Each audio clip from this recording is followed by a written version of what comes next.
السلام علیکم ناظرین، میں طارق اسماعیل ساگر آپ کی خدمت میں کچھ بنیادی سچائیوں اور بدلتی دنیا کے بدلتے روپ کے ساتھ دجالی اور صہیونی جو ایجنڈے ہیں کس کس طرح لاگو ہو رہے ہیں. میں یہ سمجھتا ہوں ناظرین کہ یہ ڈیسائسو مومنٹس ہیں، یہ فیصلہ کن لمحات ہیں، فیصلہ کن گھڑیاں ہیں تاریخ میں.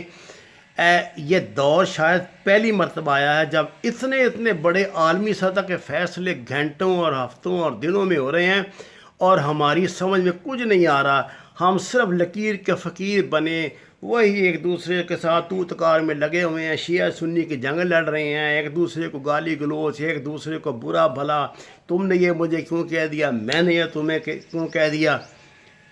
ہم اس چکر میں پڑے ہوئے ہیں جو ہمیں ففتھ جنریشن وار کے طے شدہ اصولوں کے مطابق ڈالا گیا ہے، اور ہم بیوقوفوں کی طرح دشمن کی بانسری پہ بندروں کی طرح اچھل کود کر رہے ہیں.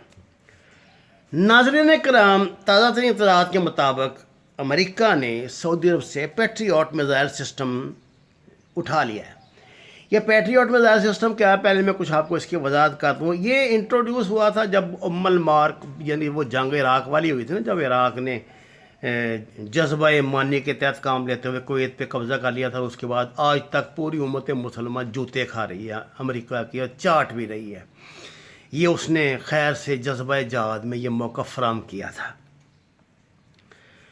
اس وقت یہ جو سو کالڈ توپیں دو چار رکھی ہوئی تھی اس نے، عراق نے جو سیدھی تل ابیب پہ گولہ پھینکتی تھی، اس شہر کو توڑنے کے لیے امریکنوں نے اسرائیل کو یہ سسٹم دیا تھا. یہ پیٹریوٹ میزائل سسٹم یہ ہے کہ جب کوئی میزائل کسی ملک پہ دوسرا ملک حملہ کرتا ہے، میزائل آتا ہے، تو یہ فضا میں یہ سسٹم اس میزائل کو کیچ کر لیتا ہے اور اس کو اٹھا کے سمندر میں پھینک دیتا ہے، جہاں یعنی کوئی اس کا اثر نہ ہوا. کچھ ایک بھی میزائل جو ہے عراق کا چلایا ہوا اسرائیل پہ اثر نہیں کر سکا تھا. اب یہ سسٹم انہوں نے سعودی عرب کو دے دیا تھا، حالانکہ یہاں یہ نکارہ سسٹم تھا. آپ نے دیکھا وہ جو حوثی یا دوسرے ایران نواز گروپس حملے کرتے ہیں وہ اپنا کام کر جاتے ہیں سب کے باوجود. اس کے باوجود امریکن یہ پیٹریوٹ میزائل سسٹم وہاں سے ہٹا رہے ہیں. آپ یہ نہ سمجھیں کہ وہ کوئی بلیک میلنگ کے لیے، پیسوں کے لیے، نہ.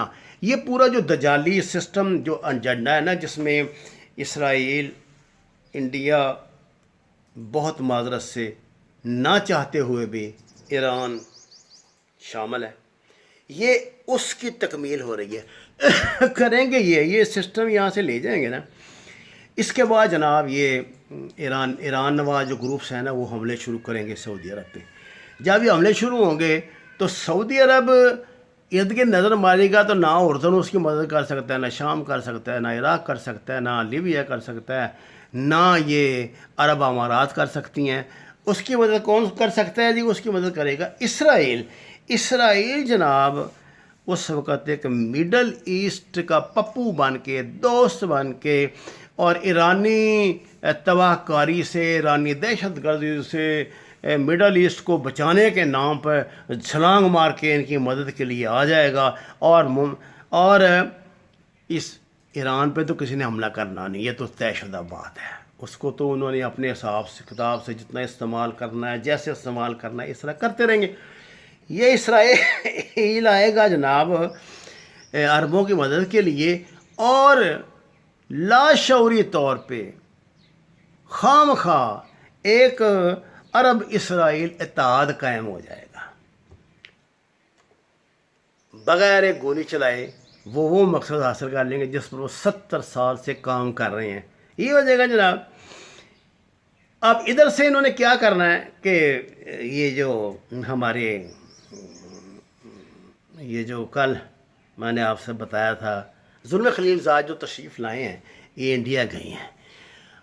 انڈیا کی ڈیوٹی پکی ہوگی. انڈیا اب پاکستان کے خلاف ادھر اضافہ کرے گا مزاحمت میں، اور مجھے لگتا ہے کہ وہ اس پہ یہ شاہراہ ریشم پہ حملے شروع کرے گا، گلگت سکردو پہ حملے شروع کرے گا، تاکہ چائنا کو اشتعال دلایا جا سکے، چائنا کو اس میدان میں لایا جا سکے. میں بہت خوفزدہ ہوں. ایک فکرہ میں کہنا چاہتا تھا لیکن کہتا نہیں ہوں. یہ سب ایک ملی بھگت کے تحت یہ ڈرامہ سٹیج کیا جا رہا ہے. آپ کو یہ بات آپ دیکھیں کہ جب اسرائیل جو ہے نا وہ مشرق وسطیٰ کا ہیرو بن کے ابھرے گا نا، وہ ہیرو اس کو کون بنائے گا؟ یہ سعودی عرب، یہ مسلمان جو بیچارے 8-10 ملک مل کے، یہ چلے ایران ایک ملک ہی ہے نا، اس کا مقابلہ نہیں کر سکتے، یا اس کے جو گروپس ہیں ان کا مقابلہ بیچارے نہیں کر سکتے، ویسے یہ خادمین ہی حریمین و شرفین ہیں، تو جنگ ان کے بس کی بات تو ہے بھی نہیں ہے۔ اب میں آپ کو تصویر کا ایک تھوڑا سا نا اس سے ملتا جلتا ایک روپ اور دکھاتا ہوں۔ آپ یہ دیکھیے کہ یہ جو اشرف غنی جیسا کمزور بندہ، جس کی ٹکے کی اوقات نہیں ہے، طالبان کے سامنے ڈٹ گیا ہے، امریکہ کی مرضی کے خلاف ڈٹ گیا طالبان کے سامنے، تو آپ اسے کیا سمجھتے ہیں؟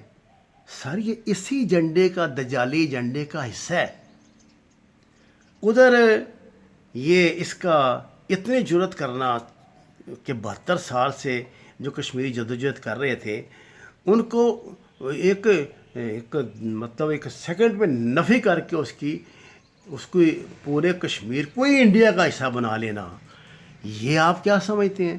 انڈیا کی عدالتوں کا یہ فیصلہ دینا کہ گلگت بلتستان جو ہے یہ انڈیا کا اٹوٹ انگ ہے، آپ کیا سمجھتے ہیں اس کو؟ یہ سب ریلیٹڈ چیزیں ہیں۔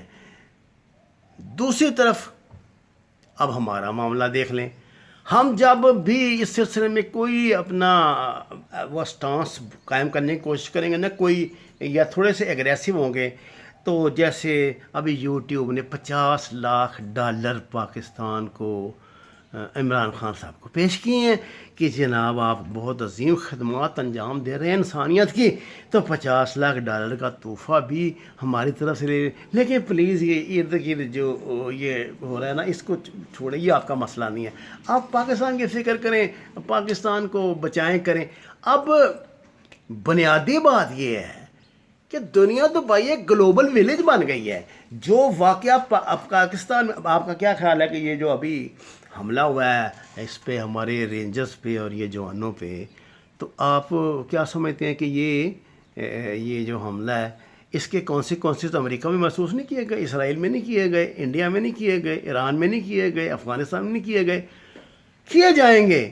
اب کوئی چیز جو ہے نا وہ اس طرح نہیں رہے گی کہ اس کے اثرات آپ تک محدود ہوں گے، دنیا گلوبل ویلیج بنا دیا انہوں نے، جو بھی کچھ ہوگا وہ سب کے لیے ہوگا۔ دیکھیں نا اب کرونا چین میں پھیلا یا امریکہ میں گیا ہے، کہاں گیا، لیکن کیا ہم وہی اس کے اثرات سے نہیں گزر رہے جس سے امریکہ گزر رہا ہے؟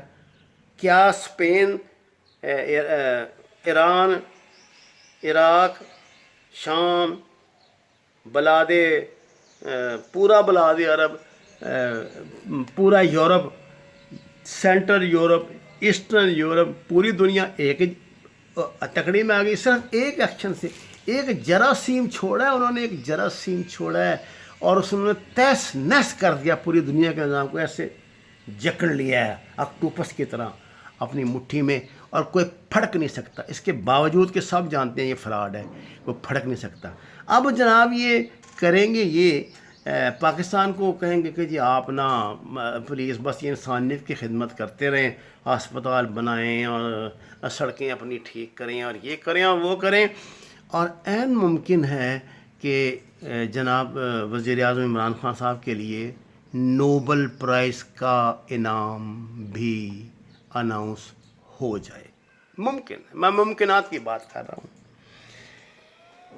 پالیسی یہی ہے کہ اسرائیل کو تسلیم کروانا اس نے عربوں سے، اور عربوں سے بھی ایسے جنہوں نے اول تو کیا ہی ہوا ہے صاحب نے، لیکن یہ ہے کہ اب وہ اس کو سرکاری طور پہ نا اسرائیل کو ایک مڈل ایسٹ کا لیڈر بنا کے سامنے لانا چاہتے ہیں، لیڈر بھی وہ جو ان کو تحفظ دے گا ایران سے، جو ان کو بچائے گا ایران سے، جو ایران کی دہشت گردی سے، شیعوں کے حملوں سے ان کو بچائے گا اور ہمارے مکہ اور مدینہ کو محفوظ رکھے گا۔ یہ الگ بات کہ ان کے نقشے میں یہ دونوں شامل ہیں، جو وہ گریٹر اسرائیل کا بناتے ہیں یا کچھ۔ بہرحال یہ بڑا پرفتن دور ہے، یہ فتنوں کا دور ہے۔ اگر اس میں ہم نے اپنے جذبات ایک طرف رکھ کے اور حالات کو سمجھ کے 5th جنریشن وار کا حصہ بننے سے انکار کر دیا تو ستے خیراں، نہیں تو پھر پیاز بھی ہم کھائیں گے یا جوتے بھی ہم کھائیں گے۔ اللہ ہمیں اس برے وقت سے بچائے۔ اس درخواست کے ساتھ کہ قرآن پاک کو ترجمے کے ساتھ پڑھیے، نماز کو ترجمے کے ساتھ جاننے کی کوشش کیجیے۔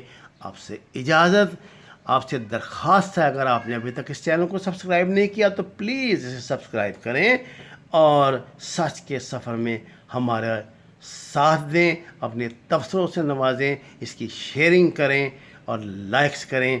وما علینا الا البلاغ المبین۔ آپ کا شکریہ۔